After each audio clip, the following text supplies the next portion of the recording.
Okay, right. I'd like to welcome everybody to this infrastructure meeting, 7th of September 2021. It's going to be an interesting day today. What we're going to do first is we're going to do a couple of small items on the agenda, and then we're going to adjourn the meeting and then pass over to His Worship to open the extraordinary council meeting. So to start this meeting, apologies, there are none that I'm aware of. So that moves on to, I'm working off an old-fashioned paper here. There's no public forum, and the first item is to receive the minutes of the Infrastructure Services meeting held on the 3rd of August 2021. Can I have someone move that, please? I move those, Councillor. Second. Thank you. That was Councillor Lewis, seconded Councillor Soper. I'll put that. All those in favour? Aye. Thank you. Against? That is carried. Now we're going to move on to item 6, which is the explanation of water supply gradings as applied to Invercargill and Bluff. And who is speaking to that? Us, Alistair. Welcome to the meeting, Alistair. And mute. Thank you. I've unmuted myself now, finally. So, okay, yes. Alistair, it's all yours. Yes, well, this report's just in response to a question that was raised at the last infrastructure meeting, I think, to do with the key performance indicator not being met, of obtaining a rating for the township of Bluff. The short answer is that the Ministry of Health are no longer following along the exercise of water supply grading, so we couldn't be regraded. Instead, they are concentrating on a concept which is called a water safety plan, which is a risk-based approach rather than sort of the N-based sampling approach that was done historically. In the water safety plans, you have to be able to demonstrate what your risks are, how you're managing and monitoring against those risks. And the water safety plan is audited annually by the Ministry of Health's representative, the drinking water assessors. So Invercargill has a current water safety plan. First of all, it had to meet certain standards. It did, and was passed by the Ministry of Health, and it has had successful audits every year since then. So that point, or I should say that even under the old system, the water supply grading, we feel that if we were subject to the rules and regulations that applied for grading, Bluff would have achieved an A grading, the grading we were aimed for. This council has, over a long period of time, since 2009, committed to addressing a lot of the shortcomings of the water supply system down in Bluff. We had problems with high leakage, poor pressure control, fluctuating pressure, and poor firefighting, plus a whole lot of other little issues as well.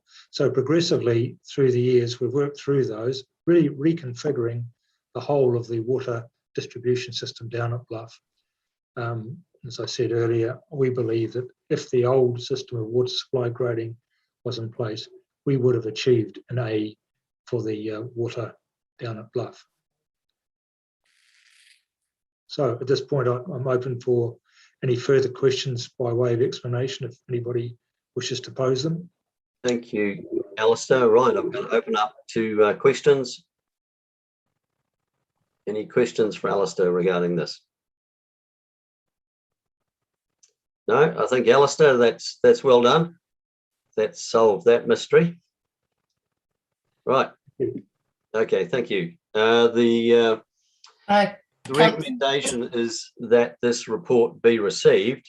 So can I have someone move that, please? I'll move that way.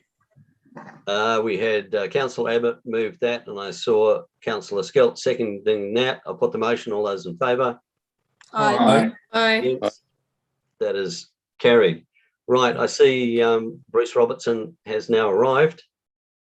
I have. Thank you, Rangi. Okay, right. So I would like to move that we adjourn the infrastructure meeting. Can I have someone second that, please? No, You just adjourn it. Yeah. Right. Okay, it's adjourned. Yeah, Darren, I wasn't sure about formality on that. Standing orders is a bit vague on that. Yeah. So I will pass over to His Worship. And Councillor Pottinger, can I just confirm with comms that they don't need to stop the slide stream to start council? Okay, comms, are you there? Yes, I've got a message on chat now. It's just come through. They'll edit the videos later so we can go straight on. Okay, thank you. Sorry, Your Worship, it's back to you now. Yeah. All right. Yep.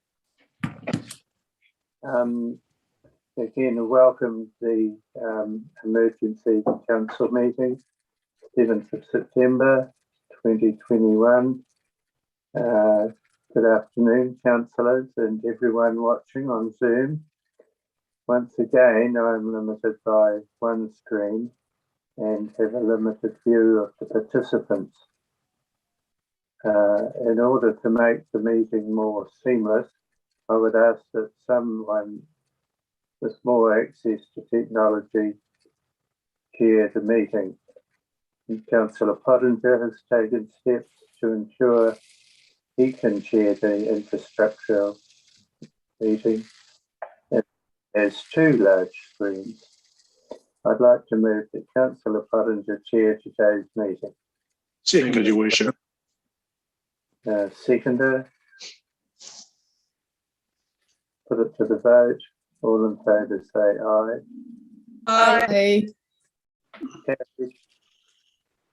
Welcome. Hand over to you, Councillor Pottinger. Thank you, Your Worship. Yes, it's certainly an advantage having the screens, and my wife Alice has kindly donated her office to me, so thank you. Right, I'd like to welcome Richard Thompson. G'day, Richard, and also Bruce Robertson. G'day, Bruce. Hi there. Thank you. And right, we're going to actually, I'm going to need someone to move that we accept this late item. I'd like to so move, Councillor Pottinger. Thank Chair. you. Seconder. Yep. Thank you. Was that Councillor Abbott? Uh-huh. Okay, I'll put the motion. All those in favour? Aye. Aye. Yes, that is carried. Right. Start up my iPad. Right, we have the 6-month review findings and next steps, and I am going to pass over to its author, Richard. The floor is yours. Thank you, Councillor Pottinger. Look, I would like to make a few comments. I think to preface this, I have endeavoured since my original report to remain as invisible as possible. But I think there are some comments that I think need to be made and that I would like to make in introducing the report. Some of them are covered in the report, but there will be people watching this live stream who have not read it. And I think it's important that some of them are acknowledged in public. The original report on council was a very difficult one to write. And 2 days into it, I would have cheerfully run for the hills as I discovered what I'd got myself into. Nevertheless, I took a view that unless I was absolutely honest to what I found and the conclusions that led me to, I would be doing a disservice. Most of it was very difficult to write, and I was always conscious of the impact that my findings would have on people. And I say that because it's equally important to understand that I've taken the same approach in the writing of the 6-month review. Council, both governance and management alike, could have dismissed my very strong criticism of what I found last term. And it's important, therefore, that I reinforce the very significant changes that I have found 6 months on. It's inevitable but unfair that much of the media focus goes on His Worship. Now, I can't resile from the fact that he's a key player in these reports, and he was a major focus of my original report. But it would be unfortunate and I believe unfair if the media continued that focus at the expense of the very real change that has occurred in this council since my original report. 6 months ago, there was very real concern from the Department of Internal Affairs as to whether this council could deliver on its obligations to the ratepayers of Invercargill. That was reflected in concerns around a vacuum of leadership, powerful personalities, sometimes at war with each other, a failure to differentiate between governance and management by some councillors, and some management behaviours also that needed attention to if that was to be fixed. And of most immediate concern was whether the council could deliver appropriately on a long-term plan for the city. What I've found 6 months later is a council, governance and management who have taken my very strong criticisms on board and largely dealt to them. Senior councillors have stepped up to work cooperatively in the likes of chairs roles. The Deputy Mayor has addressed ways of operating that I was very critical of and significantly helped fill a leadership vacuum. A largely new senior management structure has addressed really well my challenge to identify better the information that councillors needed to make good decisions and facilitated strong workshops to ensure that that was well understood. And the long-term plan was seen by almost all involved as a successful process. And many councillors talked to me about the sense of engagement they felt around it, and external parties have reinforced that view back to me. It's not a perfect process. Show me a council that is. It remains at risk because of the peculiar circumstances that surround aspects of it. But it's important that the people of Invercargill know and understand that this is not the same council it was 6 months ago. That this is far more, for example, than about the mayor. At the end of the day, the mayor's just one part of a council team. Important, yes, but one vote amongst 13. And if the focus were to remain on him at the expense of the very real improvement, then it will ignore, I think, what this council has shown it can achieve. And frankly, if that were to be the case, then the media should line up too for their share of the blame. I think I should also comment briefly on the timeline of my report. Whilst I completed interviews in July and wrote the bulk of the report in the first week of August, I held off completing it till the separate survey data was available. During that period and the subsequent delay in meeting that COVID caused, there were a number of primarily media stories that either themselves or the situations that led to them meant I needed to reflect on whether my report was still accurate.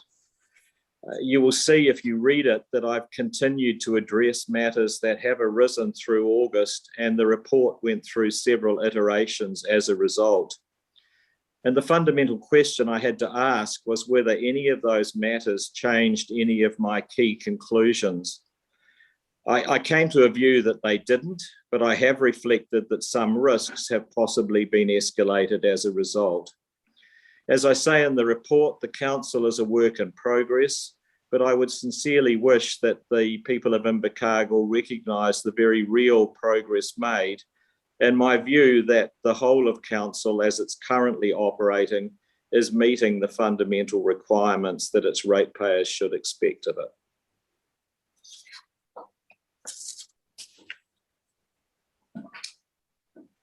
Thank you, Richard. Right, Bruce, would you like to say something now? Look, I would. Thank you very much, Rangi, and greetings to the whole council. Look, my role is to reflect that on top of Richard's paper, the Risk and Assurance Committee met yesterday to consider what was a suitable response to Richard's report. So I bring to you what is in effect the recommendation of my committee. What I would like to reflect, of course, is the majority, I think all of you will know, that committee was an invitation to all councillors to join the Risk and Assurance Committee members so that we would have a chance to firstly meet with Richard, and secondly to work through what is a substantive paper in terms of, or a substantial paper in terms of the response to Richard's report. And so the paper I bring to you, and I'm very grateful to Claire and Jane for getting me to this point, is a set of recommendations that I would ask Council to consider positively and to adopt as our steps forward in response to these important findings that Richard has made. Just to reflect a wee bit on process. Richard's report was always well and long signalled. We realised when we first started the Working Together program in response to his original report that at the 6-month point, we would want some sense of evaluation. And originally, we were going to ask the EAs, Jeff and Lindsay, to undertake that review. But as events transpired, we all agreed that it would be useful to wrap that up in this review performed by Richard. And it's been worth the wait. So we're very grateful to Richard for his work, and indeed the fact that he's confident to publicly put his findings in front of us, which is that we were prepared as a council to look in the face of, I think what you already said this afternoon, Richard, as somewhat stern criticism, and that we have made substantial gains.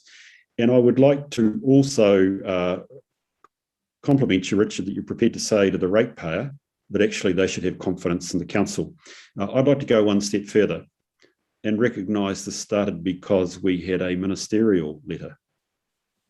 And actually this should also enable the minister to have confidence in Invercargill City and the gains that it's made. However, yesterday at the committee, we also recognised that actually, as Richard has said, we're not perfect and there are still risks. So the recommendations clearly look to build on the findings and indeed the recommendations in Richard's report. I guess the key principle of the recommendations the committee considered yesterday and adopted are ones of embedding the gains we have made.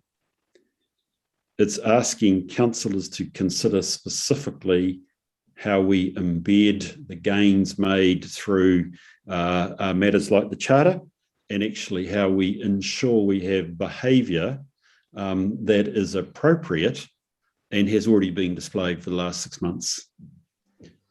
Because I would like to recommend councillors in looking at this report and our recommendations, you're laying the foundation not just for the rest of the triennium, but indeed for the new council come post-October next year.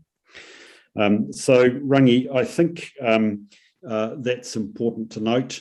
There is one thing that I think is useful to also note from our deliberations yesterday. The members will recognise these recommendations fairly quickly for your involvement with my committee yesterday.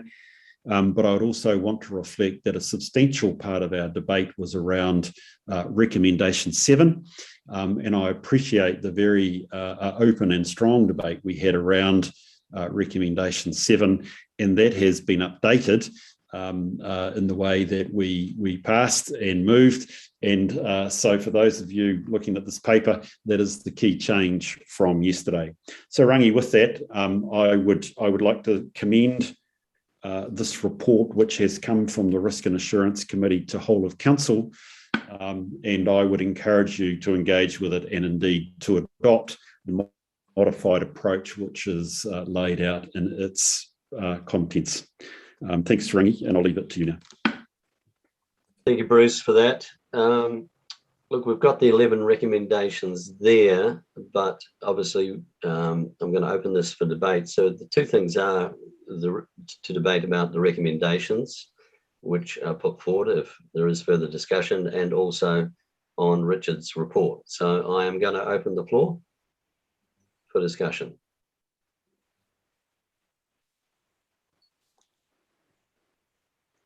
I'll let for want of a seconder. No, I haven't moved it yet. I'm just, no, sorry, Your Worship. Right. I'm just opening the floor for discussion. Rebecca. Thanks. It looks like I'm going to be going first. I just wanted to extend my thanks to Richard for writing a report that I think accurately reflects the situation that the council is currently in, and that's a situation of being on a journey.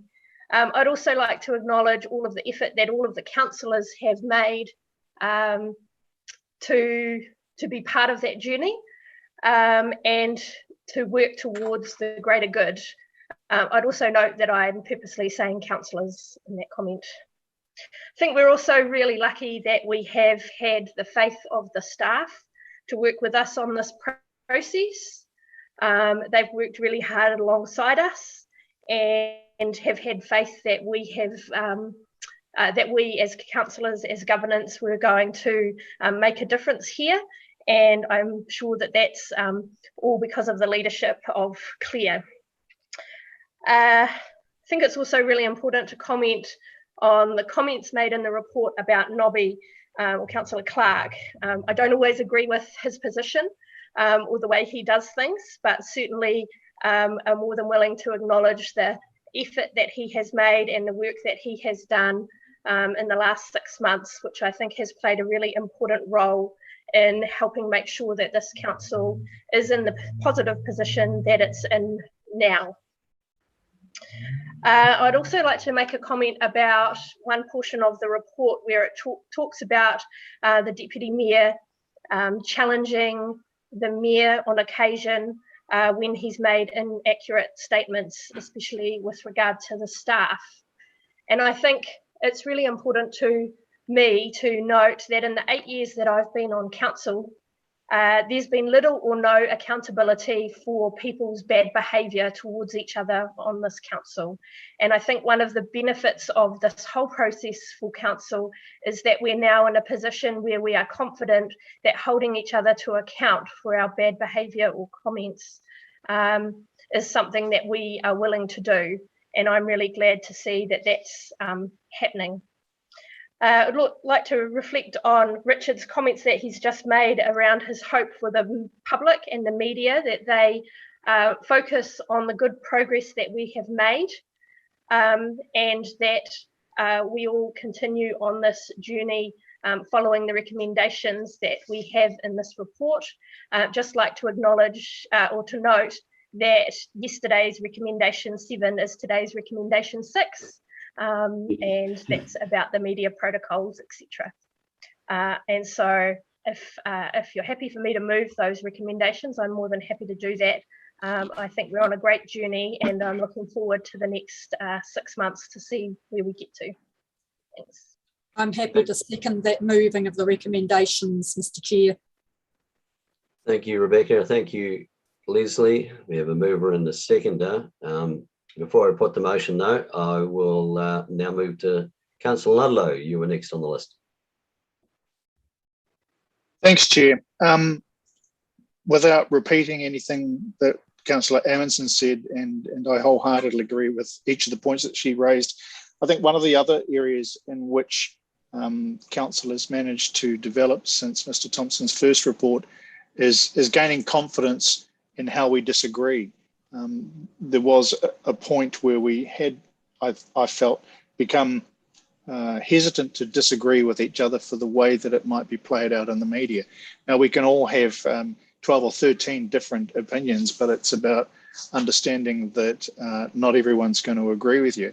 And it's their opinion that you're not agreeing with. It's not the person that you're disagreeing with. And whilst there are times that we want to go out and present a united front, you know, here's a great example with what we're doing today. If somebody respectfully wants to take a different position, that's fine. We should have comfort in doing that so that the public understand that we do thrash things out. And I think we've grown tremendously in that area over the past couple of months. Thank you. Thank you, Councillor Ludlow. Further discussion from councillors? Yes, Your Worship. Yes, thank you to all those involved in producing this document. It, I'm sure, will be a good guide for the future. However, I believe that it contains allegations which are presented as facts. For the record, I would say the following. The report mentions a mayoral sideshow driven by the mayor. If Mr. Thompson had undertaken more research of media articles, he would notice I'm constantly in a position of having to defend myself from attacks by the deputies. They are not instigated always by me. The report makes no mention of my lack of support or anything the council has specifically done to address this issue. The report touches lightly on the serious allegations of bullying and downplays the serious issue of email interception.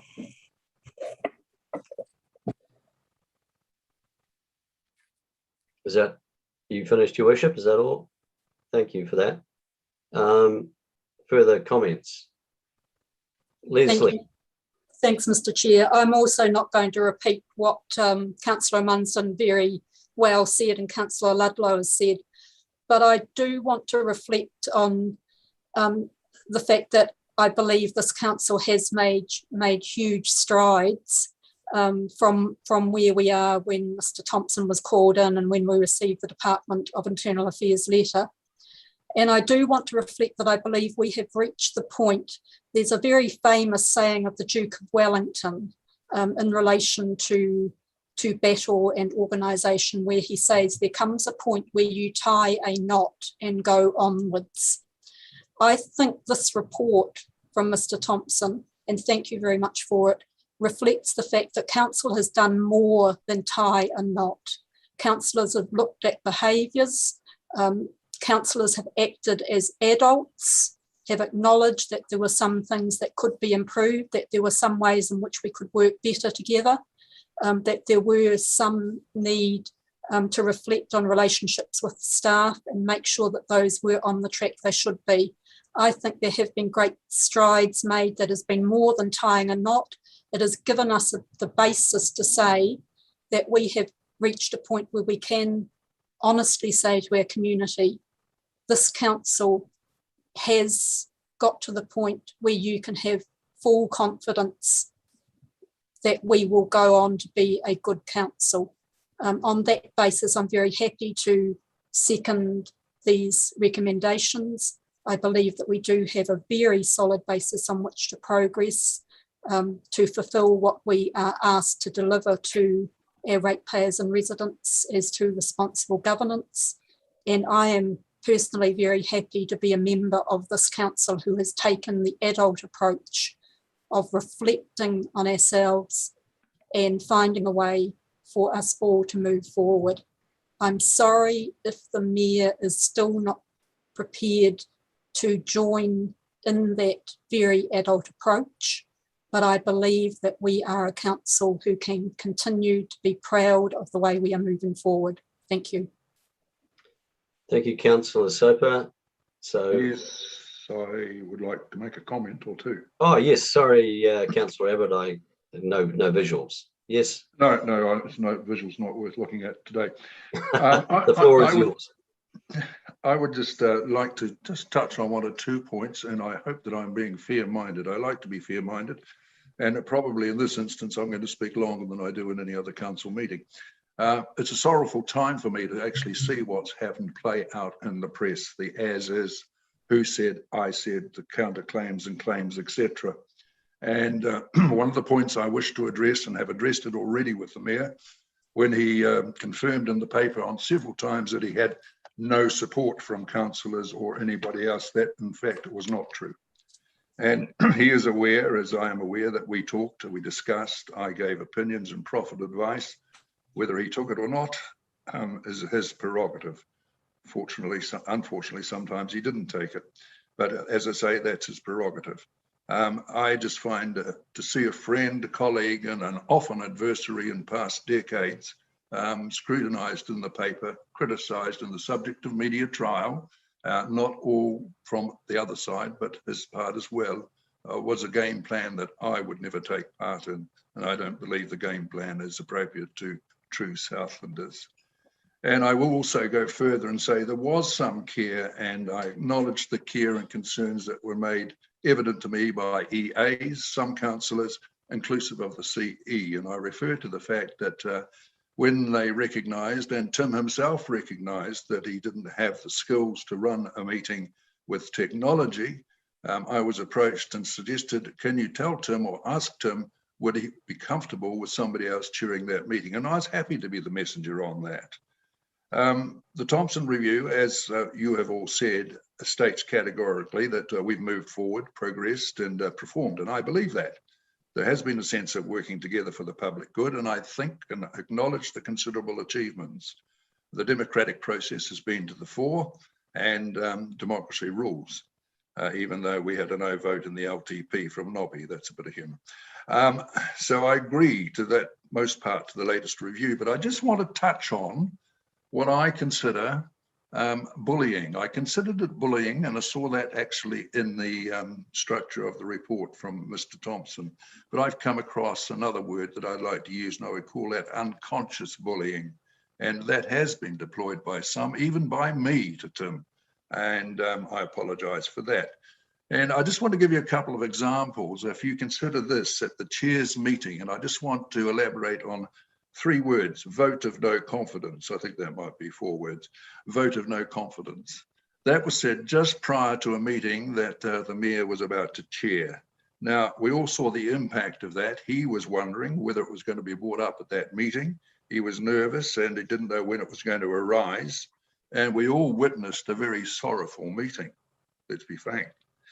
Then it was denied that the statement had been made, then only to be corrected again in a further press statement saying, oh yes, it was made, but it said it might happen sometime in the future. Was that fair? Not in my example, not in my example.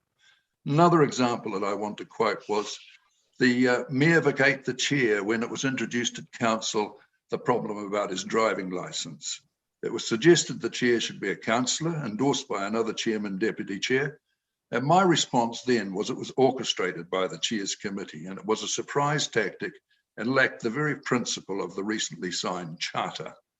Councillor Soper vehemently denied it was orchestrated or designed.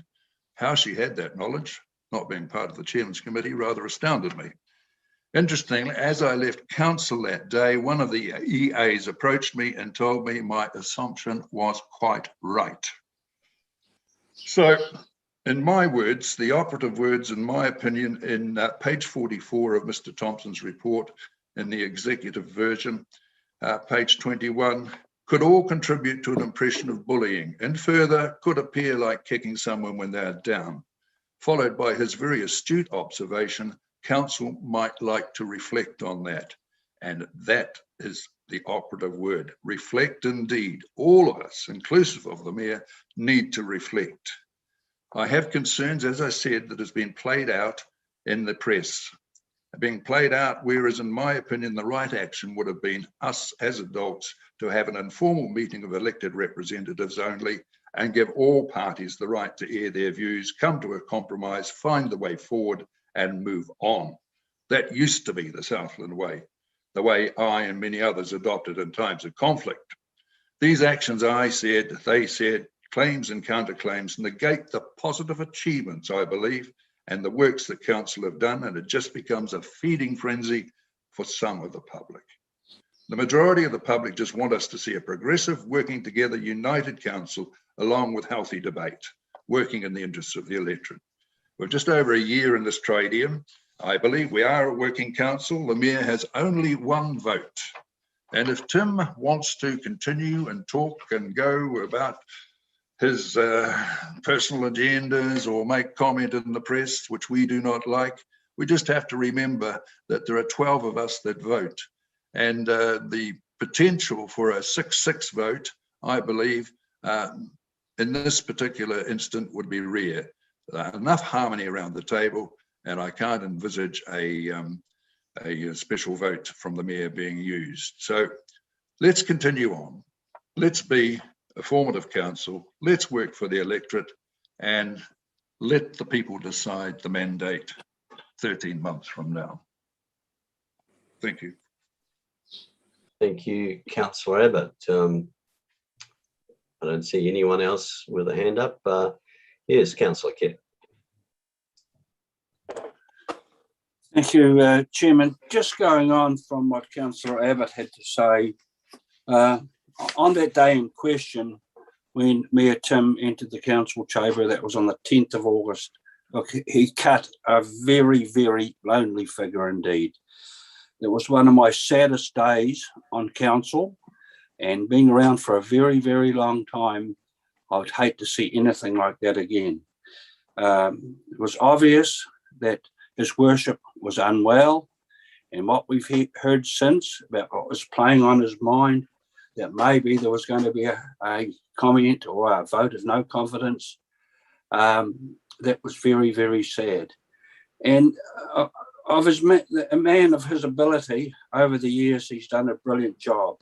He's been one of the team. In recent times, as the reporter said, he's gone his own separate way. But I ask every one of you out there, well, councillors, has anyone ever taken a bit of time out and called round to see his worship, ask how he's getting on? Yes. Not commenting about council matters, just about his well-being. I've heard one say yes. I'm another. Look, I know during it was awkward to call round and see him during shutdown, COVID 3 weeks when we're out of commission, but just a simple phone call. Just a simple phone call. I can't see anyone raising their hand. Look, he's our leader. We're supposed to be part of the team. Yes, in the report, he has overstepped the mark. He's gone his own way, but he deserves more than what he's been getting from us, the 12 of us. That's all I've got to say. Thank you. Thank you, Councillor Kidd. Any other further discussion? Okay, I might say a couple of words now. I wasn't going to, but oh, sorry, Councillor Crackett, are you wanting to speak? Councillor Crackett. Sorry, you're muted.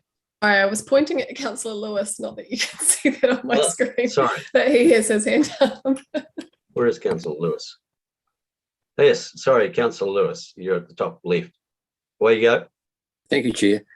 I am a bit put out that we've had this personal conversation when we've got the motion on the table effectively, but I actually take slight exception to the fact that Mayor Tim has been bullied by everybody, or even some. I've not been present in occasions when he's been bullied or perceived to be bullied. In fact, Mayor Tim and I had a pleasant afternoon after the meeting at Gore, to which I took him because he wasn't able to drive, of course.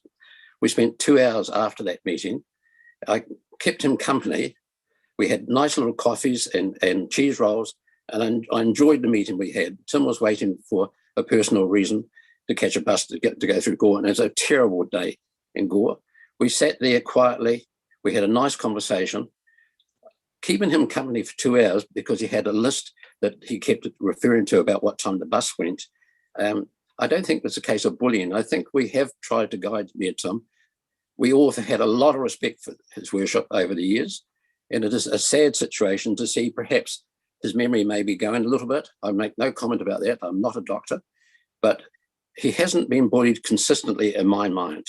I respect his worship very much, and his partner, when I rang her to say I had been looking after Tim for that afternoon, that 2 hours until his bus effectively went, and when, in fact, a member of the public noted that we were sitting there, and she made the very generous offer to make sure that Tim met the bus. So I drove back to Invercargill because I had a life to have too.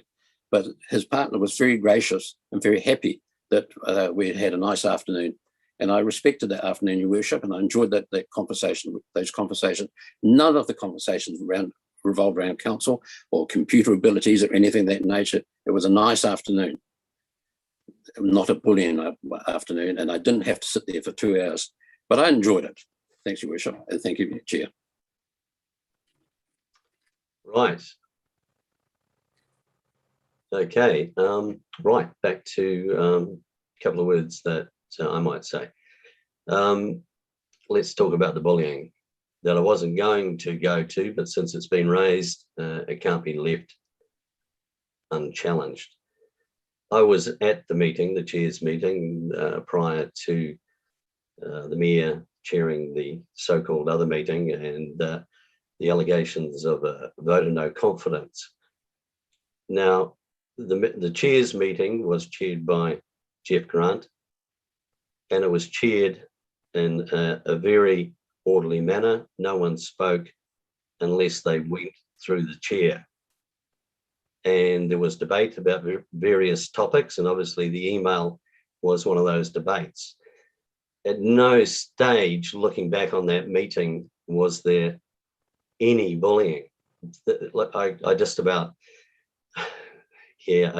wept when I heard that in the media, the allegations of bullying. Now, that's a very strong allegation, and generally when you make allegations like that, you would provide evidence, and we haven't seen evidence. So I've left that lie, because that is councillor, that's just the way this system works. There's a bit of mudslinging going on, no problem. I'll just wear that and move on. But when people start grabbing the word bullying and using it, twisting it, then I take exception to that, because in my view, it has never occurred. And the allegation of the vote of no confidence, that's quite funny. Just before that meeting, the reporter, Matt Rosenberg, rushed up to me at my seat and asked me about, is there going to be a vote of no confidence? And I said, what? What's this vote of no confidence? No, I don't know about that. So I'm not sure where that ever came from. So look, I'm just going to say my 10 cents worth, because I want this whole debate balanced. And at the moment, I see it slightly unbalanced. So I've said my bit. Now I see no other hands up. We've had a mover and a seconder. I'm now going to put the motion. All those in favour? Aye. Aye. Aye. Aye. All those against? Do you wish your vote recorded, Your Worship? Yes, please. Okay, that will be noted. That is carried.